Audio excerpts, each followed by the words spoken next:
travail sur les jambes. Donc vous allez certainement attendre des exercices pour pouvoir se mettre le pied derrière la tête. Il s'agira un peu de ça, mais éclaircissons bien tout de suite le propos, à savoir, ce qu'on cherche, c'est à être capable de ressentir une sensation d'expansion dans la jambe, expansion, rétractation, ouverture, fermeture. Il ne s'agit pas tant justement de se mettre le pied derrière la tête. Il ne s'agit pas de cette souplesse-là que l'on doit acquérir. On doit acquérir, j'en ai déjà parlé dans les vidéos précédentes, une souplesse, plutôt qu'une souplesse qui vous permette de faire des choses comme ça, d'avoir une souplesse qui vous permette de faire des choses comme ça. Que ces joints articulaires puissent respirer. D'accord? Donc, c'est important. Il y aura des exercices qui seront pour tous, et puis des exercices qui seront pour ceux qui ont vraiment envie d'acquérir des jolies, des belles postures dans leur tai chi, et aussi qui ont besoin de cette ouverture articulaire maximum pour ressentir justement cet effet. Donc, choisissez bien vos exercices, et ça ne sert à rien de pouvoir faire un serpent qui rampe en étant capable de lécher le sol par terre, d'accord, avec une ouverture maximale. Ça apporte, quand on est jeune, une sensation de liberté, mais dans le propos qui nous intéresse, à savoir développer l'énergie interne, ou se développer spirituellement, bien sûr, ça ne sert à rien de faire le grand écart si on est intéressé par le taoïsme en tant qu'outil de développement spirituel. Okay? Donc situez-vous bien et ne vous trompez pas d'objectif. Alors, donc, au début de travailler sur l'ouverture des jambes, vous pouvez faire ces exercices qu'on a déjà vus dans des vidéos précédentes, où on travaille sur assouplir le bassin. Ça va être un bon préalable. Je vous laisse vous référer à ces autres vidéos, en particulier celle sur le dos. Et ensuite, on va commencer d'abord par des exercices de musculation. Donc, cette posture-là, le plus proche possible du sol, il va falloir la développer. Ensuite, on va travailler le passage du poids d'une jambe sur l'autre. On va utiliser un Taoyin qu'on aurait pu classer dans les Taoyins complets, parce que tout le corps va travailler, à savoir, vous voyez, je tourne mes mains vers l'extérieur, de cette manière-là, mes omoplates et mes épaules sont placées vers l'arrière. Ensuite, je vais avancer les bras, mais pas avancer les épaules. J'avance les bras, mais je n'avance pas les épaules. Ce qui m'intéresse, c'est de travailler cette ouverture-là dans les bras et jusqu'au bout des doigts. Ensuite, on va descendre le centre de gravité et on va passer d'une jambe à l'autre. Alors,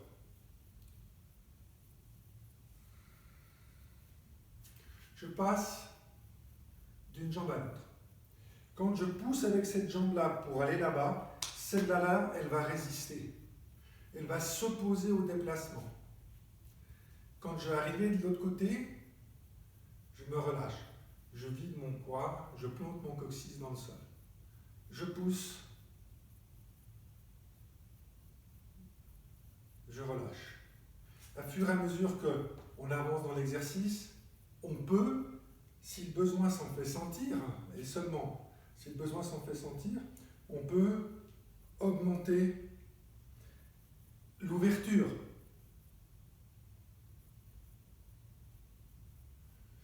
Quand on arrive d'un côté, on peut balancer, on peut même quitter la position des mains, et balancer légèrement la hanche d'avant en arrière pour travailler sur l'ouverture de la hanche, ici, doucement. Si vous êtes à cette hauteur-là, mais l'exercice est tout aussi valable. D'accord? Ce qui va être important, ça va être surtout de pousser dans le sol, et ici de résister dans le sol, le plus verticalement possible, l'effort de la jambe. Ok? Il ne s'agit pas juste de passer le poids d'une jambe à l'autre de façon indolente. Si vous avez choisi de faire cet exercice, faites 9 fois le passage gauche-droite. Ok? Ensuite, on va devoir travailler justement cette sensation d'allongement de la jambe. Pour ce faire, j'ouvre mon pied gauche à 45 degrés. Je m'assieds. Vous voyez, mon corps ne va pas bouger. Et j'avance juste mon talon, sans que mon corps ne bouge. D'accord? Vous avez vu que je relève la pointe de mes pieds vers moi. En fait, ce que je fais, c'est que je pousse mon talon. Le fait de pousser mon talon me met dans une dynamique d'expansion dans la jambe. Ensuite, je vais travailler sur la jambe droite. Donc, ma main gauche vient sur le flanc. Ma main droite va venir derrière. Et je vais pousser mon ischion vers l'arrière. Il ne s'agit pas de descendre, il s'agit de pousser l'ischion vers l'arrière, pousser le talon vers l'avant. De cette manière-là, j'étire ma jambe. Alors, vous n'avez pas besoin d'aller toucher la pointe des pieds. Ce qui est important, c'est que vous sentiez l'étirement derrière la jambe. Vous pouvez lever le menton et éviter de faire ça. Ce n'est pas très utile. Préférez garder une bonne position. Vous pouvez aller toucher le bout des pieds si vous gardez cette bonne position. Et ensuite, vous tournez. Vous rentrez bien votre pied droit. Vous venez là. Votre pied gauche cette fois-ci, pas trop loin. Vous descendez. Votre pied gauche vient se poser. Cette fois-ci, la main droite sur l'extérieur de la cuisse, la main gauche derrière. Et vous poussez vos ischions vers l'arrière. Vous relevez les doigts de pied, vous poussez votre talon le plus loin possible, vous mettez votre jambe en extension. Et vous tournez, et vous continuez l'exercice.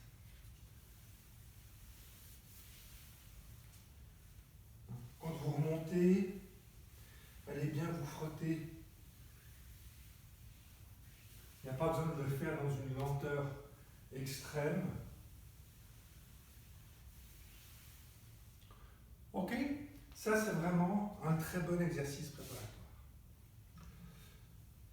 Grosso modo, avec ces deux premiers exercices, vous allez déjà pouvoir bien travailler l'ouverture de vos jambes. Il y en a un qu'on peut rajouter qui est tout simple. Alors, au début, il pourrait vous poser des problèmes.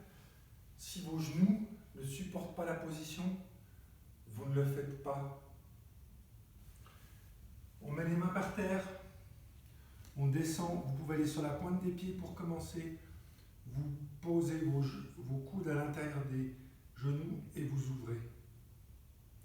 D'accord? Alors, il faut que le dos soit droit.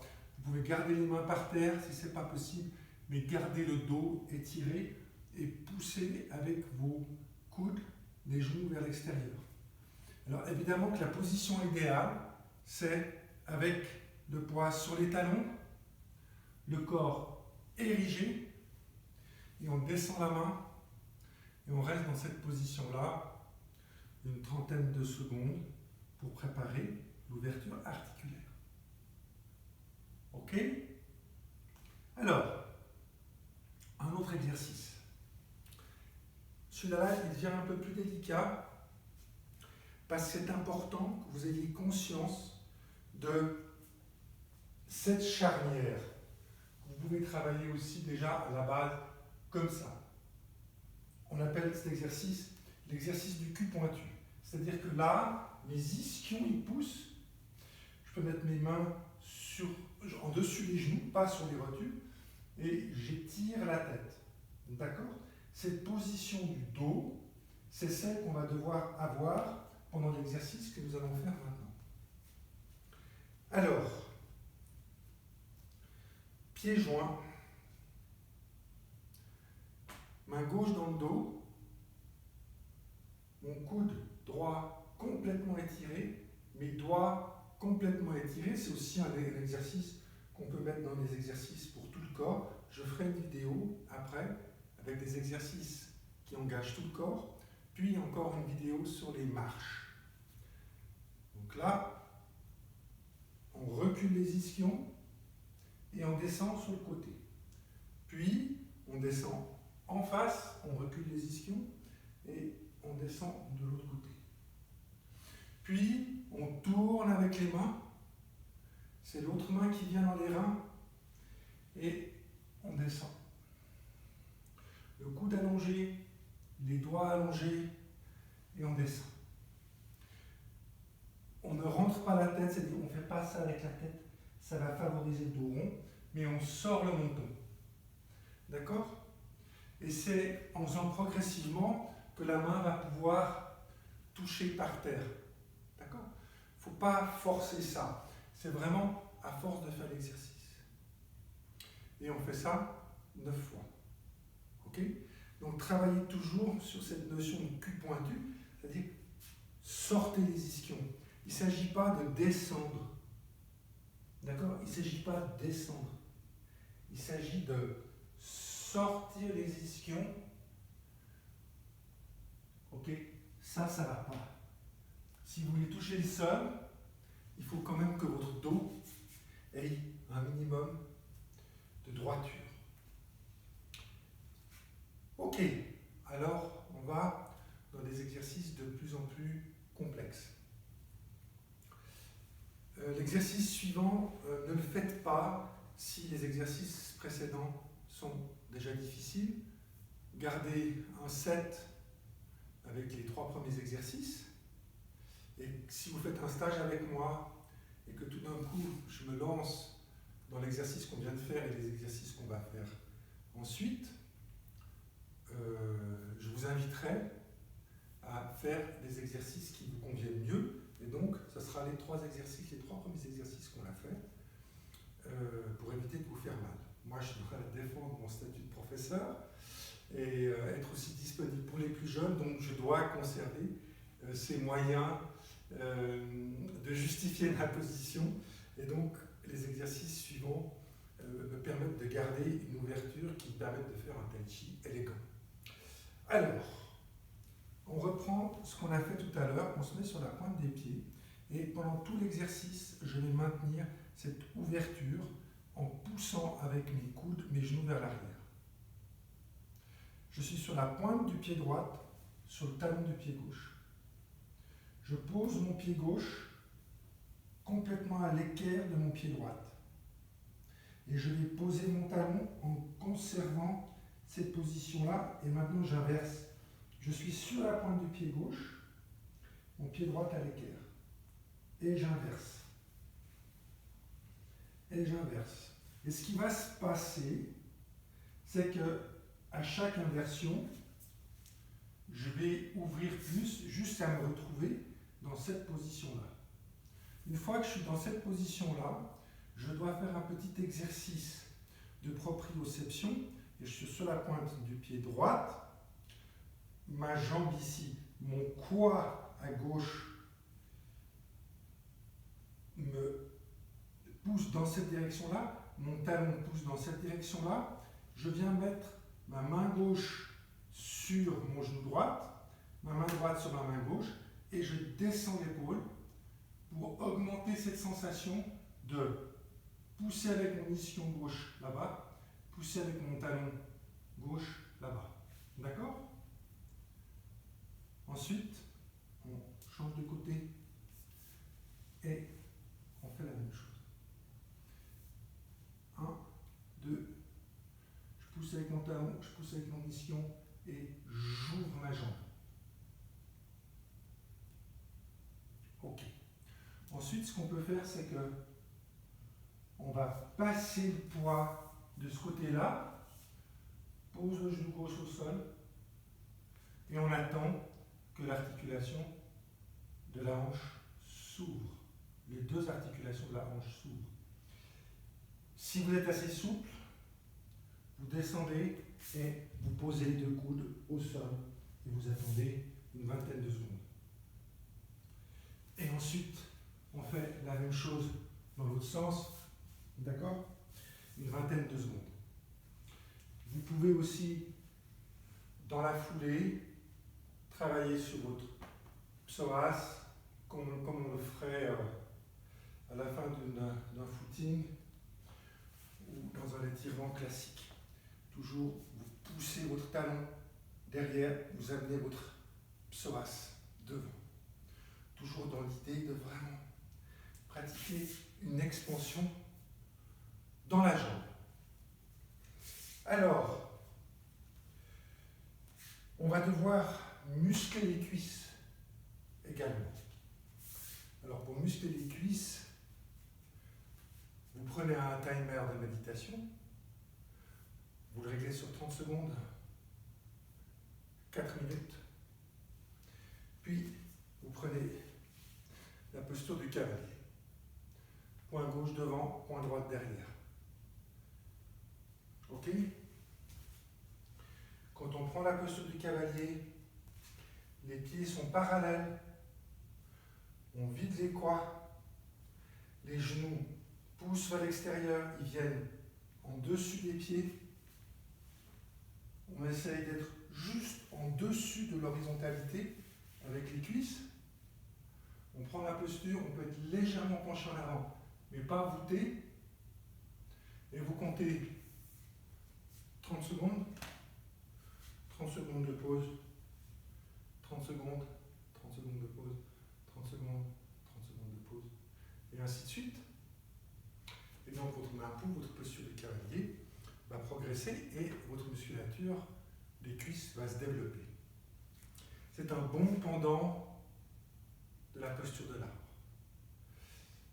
La posture de l'arbre est essentielle parce que on est dans un terme de méditation et de transformation profonde. Travailler Mapu, c'est juste pour développer des cuisses qui vous permettent de pratiquer votre Tai Chi Chuan sans penser au fait que voilà, c'est fatigant pour les cuisses. D'accord? Alors, toujours dans des exercices de musculation pour les jambes. Alors, faites attention encore une fois, c'est un exercice qui peut être délicat pour certains. On passe le poids d'un côté et pour cette première partie de l'exercice, on va aller sur la pointe du pied. Et je mets les mains par terre. Et je repousse pour me redresser et je redescends et je mets les mains par terre. Quand vous vous retrouvez en bas, chaque fois l'idée ça va être de pousser dans un sens avec l'ischio, pousser dans l'autre sens avec le talon. Ok? Maintenant, l'exercice, il faudra le faire dans cette position-là. Quand vous allez descendre, votre main gauche, elle aura envie de revenir devant. Non, il faut garder les mains complètement dans ce plan-là. Ne faites pas ça. Puis, vous descendez. Vous poussez dans votre jambe. Vous remontez. Vous descendez de l'autre côté. Pardon. Et on fait l'exercice. Et on continue. Gauche, droite. En même temps, on sera dans un travail de souplesse, de proprioception et de musculation.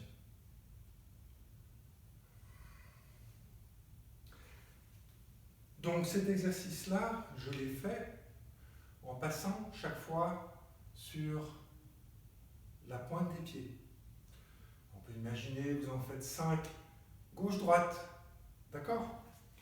Ensuite, on va enchaîner le même genre d'exercice, mais sans soulever le talon. Puis vous pouvez l'accorder avec la respiration. Donc on aura inspire, les mains se lèvent, expire. Vous descendez en gardant les talons au sol. Expire, inspire, expire. Relevez bien la pointe des pieds de manière à pouvoir pousser avec votre talon.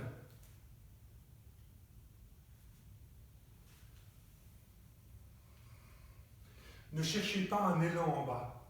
Et ne faites pas ça, puis hop, pour vous relever.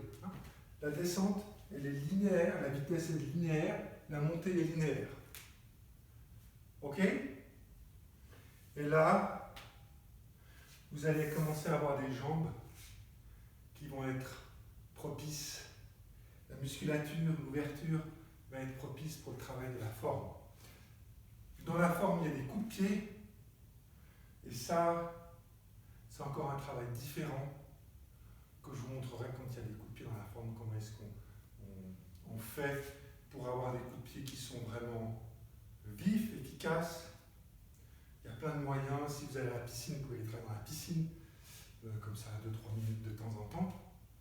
Et vous allez voir que les coups de pied vont pouvoir bien progresser si vous avez fait ce travail préalable.